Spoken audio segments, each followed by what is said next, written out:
ET now स्वदेश की एक एक्सक्लूसिव खबर पर मुहर लगी है। टाटा टेक्नोलॉजीज ने आईपीओ के लिए सेबी में अपनी अर्जी दे दी है और ख़ास बात यह है कि 19 साल के बाद टाटा ग्रुप की तरफ से को आईपीओ कोई आ रहा है। और एक और जो चीज़ नोटिस करने वाली है वो ये है कि इस कंपनी के प्रमोटर है टाटा मोटर्स। तो सृष्टि से बेहतर कौन बताएगा इसके बारे में, अगर हमें ज़्यादा जानकारी चाहिए तो। सृष्टि बताइए, 19 साल के बाद लोगों में बड़ा उत्साह है इसको जानने को लेकर कि आखिर कितनी कंपनी पैसे जुटाने वाली है, आगे क्या कुछ करेगी, टाटा ग्रुप से किस तरह का रिलेशन है, कितना स्टेक है, कितनी उसकी वैल्यू है, बताइए क्या डिटेल्स है आपके पास।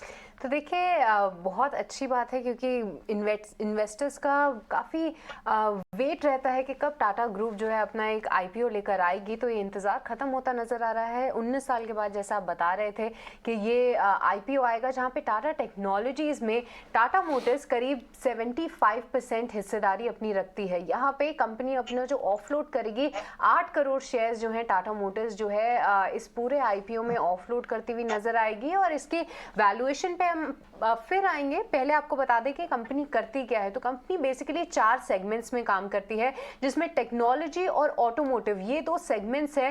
टाटा एलेक्सी आप समझ लीजिए, इसका और टाटा टेक का जो कारोबार है काफ़ी सिमिलर है क्योंकि सबसे बड़ा क्लाइंटेल जो है इस कंपनी का वो टाटा मोटर्स ही है। अगर वित्तीय वर्ष 2022 की बात करें तो टाटा मोटर्स का जो अगर हम देखें तो 40% जो है हिस्सेदारी थी इनके ओवरऑल रेवेन्यूज में। टाटा मोटर्स और जेएलआर को मिला के डेट फ्री कंपनी है पूरी की पूरी। अब आपको बता दें कि किस तरह की उम्मीदें करनी चाहिए, कितना बड़ा हो सकता है ये आईपीओ।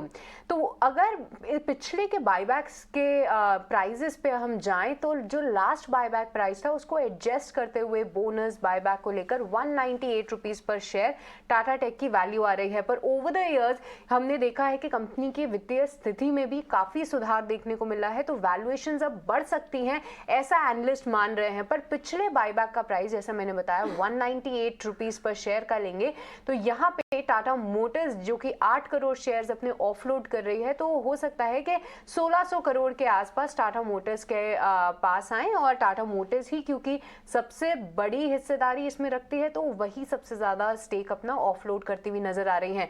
अब टाटा मोटर्स के लिहाज से ये बहुत बड़ा पॉजिटिव तो नहीं है क्योंकि जो क्वांटम ऑफ मनी है और जितना टाटा मोटर्स की कर्जा है वो थोड़ा सा ज्यादा ही है, तो उस लिहाज से बहुत ज्यादा पैसे तो नहीं आ रहे हैं कंपनी में। पर जी हाँ, वैल्यू अनलॉकिंग के लिए काफी अच्छा स्टेप है जिसके चलते आज हम देख रहे हैं कि स्टॉक में भी बहार है। अभिषेक, बिल्कुल स्टॉक में बहार है। हालांकि शुरुआती जो बहार था बाजार के प्रभाव में थोड़ा सा दम तोड़ते हुए दिख रहा है वो, और अब 0.25% के आसपास के गेंस रह गए हैं। शुरुआत में ये शेयर आप देखिए 437-38 रुपए तक ये गया था, 1% ऊपर था, लेकिन अब हल्की सी तेजी है।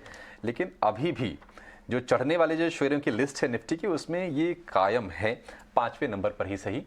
और निश्चित तौर पर टाटा टेक्नोलॉजीज के आईपीओ होने के बाद जो कि सबसे बड़ा शेयर होल्डर टाटा मोटर ही है उसकी भी वैल्यूएशन में सुधार होगा और बाजार उसको रिवॉर्ड भी करेगा। टाटा टेक्नोलॉजी जब लिस्ट हो जाएगी उसको पी मल्टीपल में सुधार होते हुए देखेंगे और उसके चलते टाटा मोटर्स के जो निवेशक हैं उनकी नज़र में भी ये आईपीओ होना चाहिए और उनके लिए खुशखबरी भी एक तरह से है। 19 साल के बाद ये आईपीओ आने की तैयारी में है। डीआरएचपी यानी कि आईपीओ लाने के लिए मार्केट रेगुलेटर सेबी के पास जो आवेदन देना होता है, रेड हेरिंग प्रॉस्पेक्टस, उसको दाखिल कर दिया गया है कंपनी की ओर से और अब यहाँ से प्रोसीजर आगे बढ़ेगा। अभी कब आईपीओ आएगा इसके बारे में जानकारी नहीं है, लेकिन प्रक्रिया की शुरुआत ज़रूर हो गई है। टाटा मोटर आज हम देख रहे हैं कि हल्की सी तेज़ी शेयर में ज़रूर है, लेकिन एक रेंज है टाटा मोटर की। 400 रुपये के नीचे गया था, वहाँ से थोड़ा सुधार दिखाने की कोशिश किया, लेकिन 425-450 वाले रेंज में फंस के रह गया शेयर। ये टाटा मोटर, अजीत, ये तो चलिए अपनी जगह पे ये खबर है, आपके चार्ट्स क्या कह रहे हैं आपको, वो आपको क्या सजेस्ट कर रहे हैं, इसमें बड़ी वाली तेजी कब आएगी और किस लेवल के बाद ये शेयर फिर से चलना शुरू हो जाएगा? क्योंकि 500-550 वाले जो निवेशक हैं, जो लोग हैं जो फंसे हुए हैं, जो ट्रेडर थे वो फंस गए, वो अभी इंतजार कर रहे हैं उस भाव का। बिल्कुल अभिषेक, देखिए वो जो फेज था जहां पे कि आपने देखा स्टॉक को डबल डिजिट से ऑलमोस्ट 525-530 तक के लेवल्स आते हुए, और फिर नवंबर की ये बात है 2021 की, जहां से कि आपने एक करेक्टिव फेज को इसमें स्टार्ट होते हुए देखा जो कि ग्रेजुअली स्टॉक को ड्रिफ्ट किया करीब 400 के लेवल पे। बट अगर आप देखेंगे अभिषेक, तो इसमें एक चीज ये रही है पूरे करेक्शन में, आपने स्टॉक को 375 380 का जो जोन है उसको बहुत स्ट्रांगली होल्ड करते हुए देखा है, और अब ग्रेजुअली इसमें जो रेंज है वो धीरे धीरे करके नैरो होती जा रही है। तो पॉसिबिलिटी अभी तक तो यही दिख रही है, जैसे कि डेली चार्ट पे अगर आप देखेंगे तो सारी मूविंग एवरेजेस के ऊपर ट्रेड कर रहा है, which is definitely a positive sign. But momentum जो आप कह रहे हैं कि जब पुराने लोग कब निकल पाएंगे, तो वो जब तक कि 450-55 के लेवल को ब्रेक नहीं करेगा डिसाइसिवली, उसके ऊपर क्लोज नहीं करता है, तब तक वो चीज नहीं आ पाएगी कि दोबारा से आप देखेंगे इसमें एक फ्रेश बाइंग आते हुए। तो शॉर्ट टर्म मुझे लगता है कंसोलिडेशन का टोन बना रहेगा, और अगर आपके पास कोई एग्जिस्टिंग पोजीशन है 420 का एक स्टॉप लॉस मेंटेन करिए, और पोजिशनली जैसे मैंने बताया कि 450 के ऊपर फिर आप देखेंगे इसमें एक अच्छा मोमेंटम आते हुए। ठीक है, तो अभी कंसोलिडेशन का फेज जो है वो टाटा मोटर्स में जारी रह सकता है। 450 के ऊपर जाए तो वहां से एक तेजी की